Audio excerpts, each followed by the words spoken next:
Hello. Hi, boys and girls. It's nice to be back. Yeah, hasn't it been good to? Isn't it good to see Jill like she is now instead of knowing how sick she's been? Yeah, I feel so much better. Your prayers have all helped, and keep They praying. have helped. Just the last few days, I've felt a lot better. We're going to talk today about blessed are the pure in heart. So speaking of hearts, do you know how many times your heart beats in a minute? Pam, being a nurse, knows exactly how to take somebody's pulse, which is what tells us how many heartbeats you reflects have. how many times the heart pumps. Mm-hmm. And there's lots of places in your body where you have a pulse, but on your wrist is where they very often at the doctor's office will take it, and it's on your the best pulse on your wrist is on the thumb side of your hand, either hand, but on the thumb side, and you can just lay your fingers lightly here, and you can usually hear ka-thump, not hear, feel ka-thump, ka-thump, ka-thump. Jill's a little bit slow this afternoon. We're in the afternoon, but that's one good place. The other one is on the neck. And this is, Joe, what The pulse is carotid. this? The carotid. This is the carotid pulse, and that's the biggest artery in your body, and so there's a really easy pulse to feel right there. Boom, boom, boom. Okay, and then the other place, and probably for most of you, this will probably might be the easiest one, and it's on your heart. Mm-hmm. Your heart lies not. If somebody, I told Jill that I think if somebody asked you to put your hand on their heart, lots of us would put it like over here, because that's when we learned to say the Pledge of Allegiance.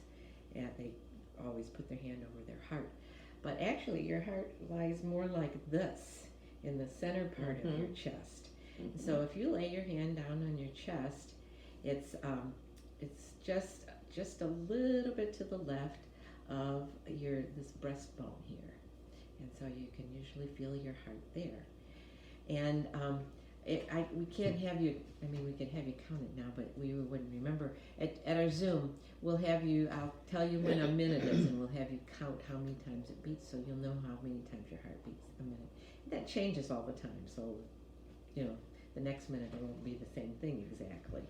But those are the best places to feel our heart. And we're talking about the center of us, kind of the center of your body. Our heart. We talked about the physical things. Your heart pumps blood through your body, and it is the center, really, of your health. You couldn't survive without your heart beating. It beats your whole life. It never stops, and that's an amazing thing. It's not like it breaks down like a car, and you go, It could put a Band-Aid on it. Be damaged, and you can go and have heart surgery. But it keeps pumping. It never stops. If it stops, then you're die and you're gonna go to heaven. So, so we're gonna talk a little bit more about this. But first, we're gonna climb that mountain. Pam's gonna climb the mountain while I talk, because I'm gonna rest. Yeah. Because they don't have benches on the mountain for me to rest on. So if you want to stand up and get your wiggles out, I'll count while Pam hikes. So and you can pretend if you want that you're pushing Jill up the mountain. Yeah. She's not up to climbing the mountain today. Yeah. Okay, here we go. Ready? 1, 2, 3, 4, 5, 6, 7, 8, 9, 10, 11, 12, 13, 14, 15, 16, 17, 18, 19, 20. Yay! All Get right. your wiggles all Pam, out. you are an awesome woman. Okay, and we're going to look around. Oh, wow. Look at that. The scenery has changed. Why did we come up here, Joe? We're going to listen because we want to think about how the people went up on the mountain to listen to Jesus speak, and people often went up to on mountaintops because they felt closer to God, and Jesus knew people would listen to him up there. And so that's what where we're pretending to be, is up here. Yep. Because we followed Jesus because we know he can see the inside of us and the outside of us, and he has the answers that really work in our lives. That's right. So, and we're going to talk about well, one thing Jesus told them about God's kingdom was God's kingdom when they're up in the mountain. And remember that God's kingdom, in God's kingdom, there's abundance. There's enough for everybody. There's enough honor, food, money, love, And in fact, power, there's more resources. than enough. Yeah, more than enough for everybody. Unlike when we're talking about the kingdom on earth, it isn't like that. We just talking about the way things are and how we live. Right. God's kingdom is like a different place. Okay, so so the verse from today, it's from Matthew chapter 5 verse 8. Jesus says, "Blessed are the pure in heart, for they will see God." So Jesus, we know, cares about our bodies, hearts, and minds, how we act, feel, and think. And so we, like I said, we talked about how the heart physically, we need it for our bodies, and the heart is the center. And of course, our heart is what keeps us alive, but it's also the center of how we live our lives. What we most want and what we need and what we feel and what's important to us is all carried in our hearts. Yeah, I was going to say the choices you make oftentimes come from your heart. Yeah. And if your heart is pure, you're more likely to make good choices. And you know what? It is what's inside of our heart is really important to Jesus. Yeah. He wants to know. It directs, the inside of us directs what we do on the outside. So if you're kind and loving on the inside, you'll be kind and loving on the outside. So we really want to be pure in heart. That's right. And that's one of the ways, if we have a pure heart, that's one of the ways that we show God's love to those people around us, our neighbors, our friends, because the way you speak and act and even think about them makes a difference to them feeling God in your life and theirs. There's a word called integrity, and you're a person. Let's ask them. Raise your hand if you have heard the word integrity used, because we're the two of us think it's not used very often anymore. We think it's a great word. It really is. And you're a person of integrity when your outside actions match the person you are on the inside. Integrity means working toward wholeness for yourself and creating that same kind of wholeness in our world. And I've heard before people explain integrity is how you act and what you do when no one is looking. It's not something that you do because to get your allowance, Right. or to make somebody like you or anything else. It's because that's who you are. Right. And that's the way you want to act. So I'm going to read this right out of the lesson. When your heart is pure, you also want wholeness for everyone else. When you live from your integrity and purity of heart, you do kind and helpful things because you love God and your neighbor. You aren't focused on how it makes you look or what kind of reward might be in it for you. Maybe you empty the dishwasher because you know that's a way to show love to your parents. Or you clean up your toys, or your parents are the grown-ups in your life. Or you clean up your toys and markers because this makes the house a nice, safe, and loving place for everyone in the family. You don't do it just so you can earn an allowance or more screen time. You do it because, you care. That makes us laugh when we talk about earning Screen time. You can all relate to that, I'm sure. I think, you more than Joe and I could when we were that age. We didn't watch screens that often. But it just enables us to show compassion and love to others, and to know that that's what we are created to do, and that's who we're created to be. That's right. Is if we have integrity and purity of heart. So I guess the main thing in the lesson is you have purity of heart, then your outward actions follow that. If they match, if you especially not always if they match, however. I guess if you feel crummy inside, you can still act nice on the outside. But integrity is when they do match and you live up to that. If you're pure of heart on the inside, on the outside you'll show things like compassion, mercy, and love, because that's who we are created to be, like Pam said. And and when we do, we actually see God. We see and experience God's presence. We see the fruits of God's Spirit. What are some of those fruits of God's Spirit? Okay, I know. I remember there are 9 of them. Let's see how many. Let's see how many you can get. Okay, let's see. There is kindness, gentleness, peacefulness, goodness. Love, Oh, I left out joy, love and joy, peace, and those are so important. patience. That sometimes can be a hard one. And what's the hardest one?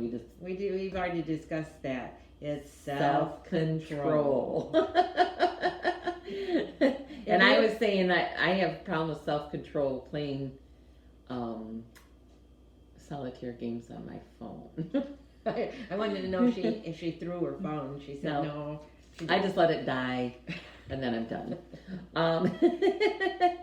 And seeing how God is present in our midst gives us the encouragement and the hope we need to keep going. I'm still back thinking about that self-control thing. I think maybe if you've heard that term before, it's because someone has told you to control yourself. Mm-hmm. Self-control means you do that without somebody telling you, Mm-hmm. because you know what's right and wrong, Right. and you make yourself do what's right. Like like you might know if someone, say your parents tell you to do the chores and you don't feel like doing it, and so outwardly, maybe you might say, no, I don't want to do that, or I don't like you, or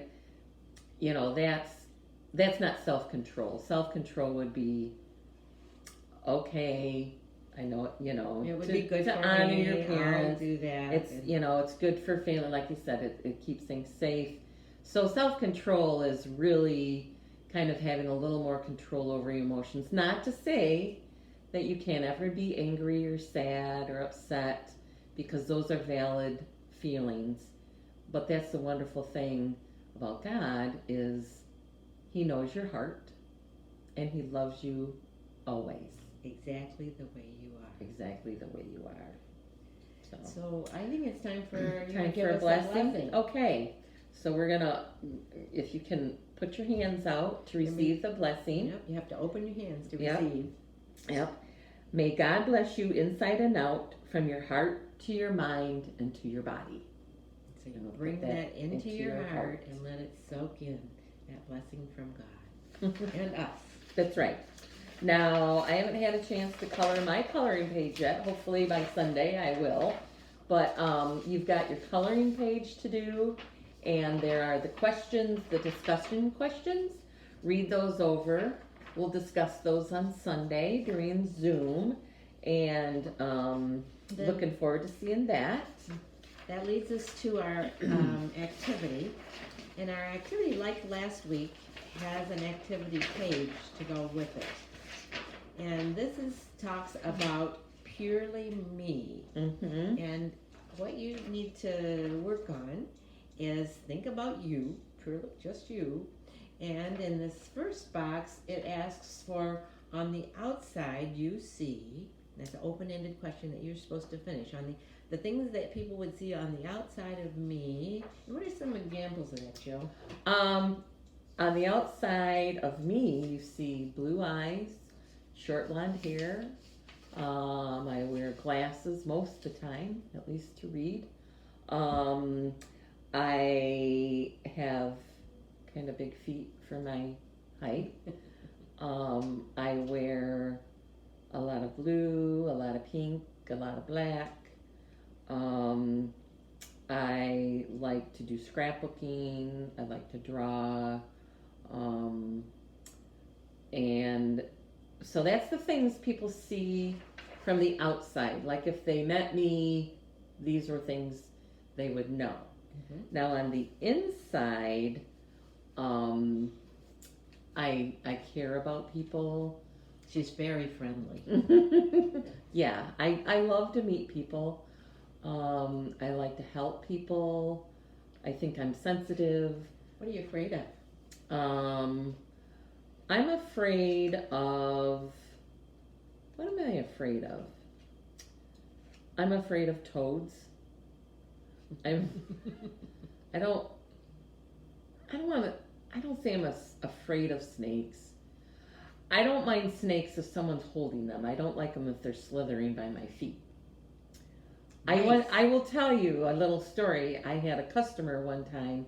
I did sales. I worked for a printing company, and I had a customer who I would have to go to his. He was a freelance graphic designer, and I would have to go to his house. And he had about a 15-foot long Yikes. python in his house, in his apartment. It was about this big around. Oh, man. His name was Lucifer. And I didn't know that when I first went to his. By the way, Lucifer is one of the names for the devil. Yeah. And when I first went to his apartment, before he let me in, he said, "Before I let you in, let me ask, are you afraid of snakes?" And I said, "Is it in a cage?" And he said, "No." I said, "Well, is it somewhere I can see it?" He said, "Yes." I went in, I had no idea how huge the snake was. And the last little thing I'll tell you about the snake was, he said, "Don't worry, he's really shy." And I said, "Okay." So I sat on the couch, and before I was gone, that snake had kind of worked its way over to me. But one of the stories he told me was, you know how snakes, they eat live animals, right? Uh-huh. So this snake would eat mice. The guy would buy, but he had to buy frozen mice, because apparently when Lucifer was young and he tried to eat a live mouse, it freaked him out so much that he would pass out. The snake? The snake. And so he had to buy frozen, freeze-dried mice for his, and this snake had his own bedroom with like little tight jungle gym, and it was his child. And when his girlfriend would come home, or no, it was his wife actually. His wife would come home.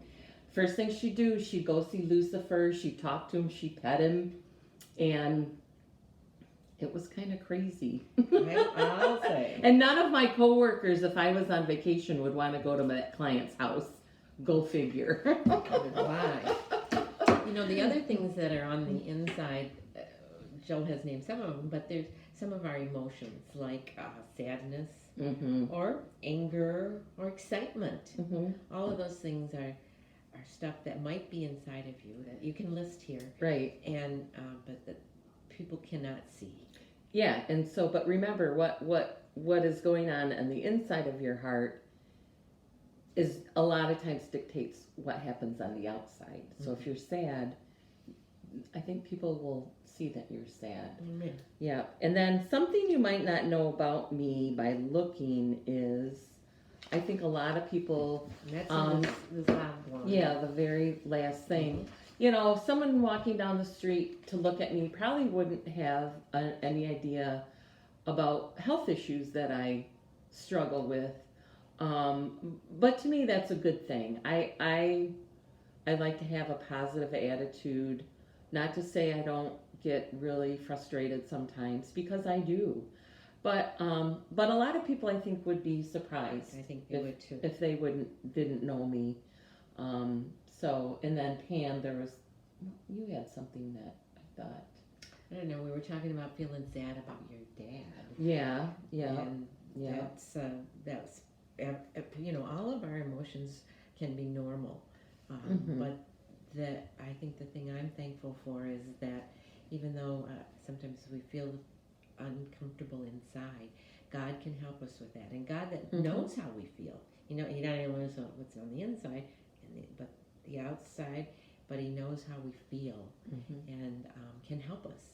Yes, He can certainly help you. He oftentimes helps me feel better. yes. I don't know what I would have done through my life, especially with my health challenges, without God and faith and knowing that He's watching out for me, and that like lots of people pray for me, and that has made all the difference, because I think God has heard all these prayers and has said, okay, I'm doing it.